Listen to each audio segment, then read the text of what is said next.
ফের স্কুলের মধ্যে এক ছাত্রীকে শ্লীলতাহানি করার অভিযোগ উঠল শিক্ষকের বিরুদ্ধে। দীর্ঘদিন ধরেই সেই অভিযোগ ছিল। সোমবার বিষয়টি দেখে ফেলেন স্কুলের আরেক শিক্ষিকা। খবর চাউর হতেই মঙ্গলবার সকাল সকাল ক্লাসে তালা লাগিয়ে বিক্ষোভ দেখাতে শুরু করলেন স্থানীয় বাসিন্দারা। ঘটনাটি ঘটেছে জলপাইগুড়ি জেলার রাজগঞ্জ ব্লকের মান্তাদারি বিএফপি প্রাইমারি স্কুল চত্বরে।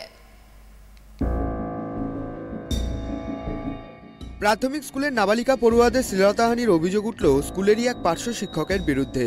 জলপাইগুড়ি জেলার রাজগঞ্জ ব্লকের মান্তাদারি বিএফপি প্রাইমারি স্কুলের ঘটনা। অভিযুক্ত শিক্ষকের বিরুদ্ধে দীর্ঘদিন ধরেই এই ধরনের অভিযোগ ছিল। সোমবার বিষয়টি দেখে ফেলেন স্কুলের আরও এক শিক্ষিকা। খবর চাউর হতেই মঙ্গলবার ক্লাসে তালা লাগিয়ে বিক্ষোভ দেখাতে শুরু করেন স্থানীয় বাসিন্দা ও অভিভাবকরা। কথা বলছে, বাচ্চারাও বলছে সেটাই অভিযোগ যে ওই স্যার আর কি মানে স্যারের নামে অভিযোগটাই তো এটাই হচ্ছে। এখন আপনারা যদি পারেন আপনারা হচ্ছে সব গার্জিয়ানদের কাছ থেকে শুনুন। আমরা ঠিকটা এখনো কি কোনটা সঠিক ঠিক মতো বলতে পারছি না। আমরা এখন উপর মহলে জানিয়েছি ব্যাপারটা নিয়ে। এই ঘটনাটা কবে জানতে পেরেছেন? আমরা কালকে জানতে পেরেছি। কতদিন থেকে এরকম ঘটনা করে আসছে বলে মনে করছেন? আমরা তো কোনো খবর মানে আমরা কোনোদিন দেখিও নাই, ঠিক আছে, আমরা কোনোদিন শুনি নাই, কোনো বাচ্চা আমাদেরকে বলেনি এই ব্যাপারটা নিয়ে।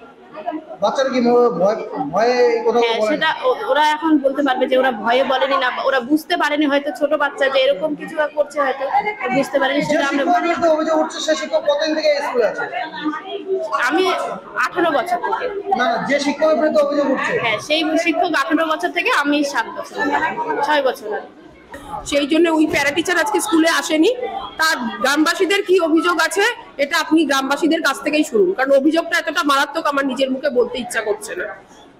অভিযোগটা কি মনে হয় যে অভিযোগটা সত্যি বা আপনারা কিছু বলে? আমরা অভিযোগটা সম্পর্কে কালকে মাত্র শুনেছি।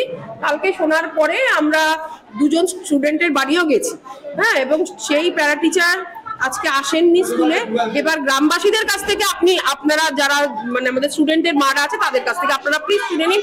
আমরা শিক্ষক শিক্ষিকা হিসাবে এই অভিযোগটা বলতে রাজি না, মানে এতটাই আপনাদের উচ্চ আধিকারিক এসআই কে বা কাউকে জানানো? হ্যাঁ, আমরা এই মাত্র ডিআই সাহেবকে, এসআই সাহেবকে এবং চেয়ারম্যান সাহেবকে জানিয়েছি। আপনারা কি চাইছেন যে শিক্ষক এই ঘটনাগুলো করেছে তার যদি এটা সত্যতা প্রমাণিত হয় অবশ্যই তার শাস্তিমূলক মানে শাস্তি হবে, এটাই আমরা চাই। যদিও অভিযুক্ত পার্শ্ব শিক্ষক এদিন স্কুলে আসেননি। উত্তেজনার খবর পেয়ে ঘটনাস্থলে আসেন স্কুল পরিদর্শক। তিনিও বিষয়টি নিয়ে ব্যঙ্গ বিদ্রুপ করার ফলে অভিভাবকরা আরো অসন্তুষ্ট হন এবং তাকে ঘিরে বিক্ষোভ দেখান। মান্তাদারি বিএফপি বিদ্যালয়ের যে একজন টিচার আছে, উনি প্রায় টিচার হিসেবে আছে, নাম হচ্ছে খুশিদ আলম। সে বাচ্চাদের পড়াশোনার এমন সময়ে কায়দা করে মানে এমন কাণ্ড করছে, বাচ্চাদের উপরে হাত তার লাগিয়ে নানা রকম নির্যাতনের মতো কাণ্ড করছে। সেই নিয়ে আজকে আমরা এই গ্রামের যত অভিভাবক আছি আমরা এখানে আন্দোলনে নামছি। আর বাকি মাস্টার যারা আছে তাদের আমরা ভিতরে তালা বন্ধ করে রাখছি। ও স্কুলে আসবে, তারপরে আমাদের সঙ্গে পরামর্শ করবে, তারপরে আমরা ছাড়বো। না হলে বাকি মাস্টারদের যে ঘরে রাখছি ওদেরও ছাড়বো না। আমরা তো জানি না, বাচ্চা কাচ্চারা ভয়ের চোটে বলে নাই, কিন্তু কালকে সন্ধ্যার থেকে জিনিসটা ফ্লাশ হচ্ছে। কালকে বাচ্চাগুলো বাড়ি থেকে বলছে যে মা আজকে স্কুলে মিটিং আছে, ম্যাডাম আসতে বলছে। আমি কেন? বলে মা আমি তো এখন তোমাকে বলি নাই, আজকে বলছি। ম্যাডাম নিজেই দেখছে আজকে খুশিদ মাস্টার বাচ্চাদেরকে গিয়ে মানে অসংখ্য ভাবে মানে নোংরা ভাবে হাত দেয়, নোংরা ভাবে টাচ করে বাচ্চাগুলোকে। আমার মেয়ের বয়স 10 বছর।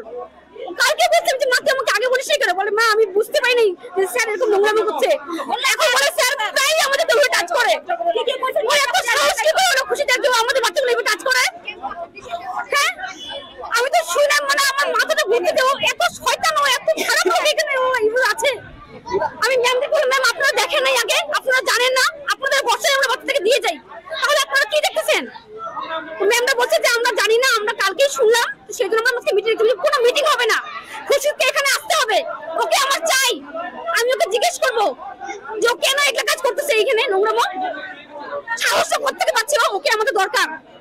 ঘটনাস্থলে পৌঁছায় বেলাকোবা ফাঁড়ির পুলিশের হস্তক্ষেপে পরিস্থিতি স্বাভাবিক হয়।